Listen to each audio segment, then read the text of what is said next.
winds 25 to 45 miles per hour with gusts up to 60 miles per hour. Where? East Puget Sound lowlands.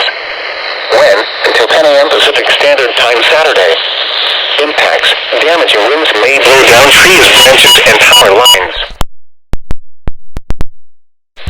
Travel will be difficult, especially for high-profile vehicles. Avoid being outside in forested areas and around trees and branches. If possible, remain in the lower levels of your home during the windstorm and avoid windows. Use caution if you must drive.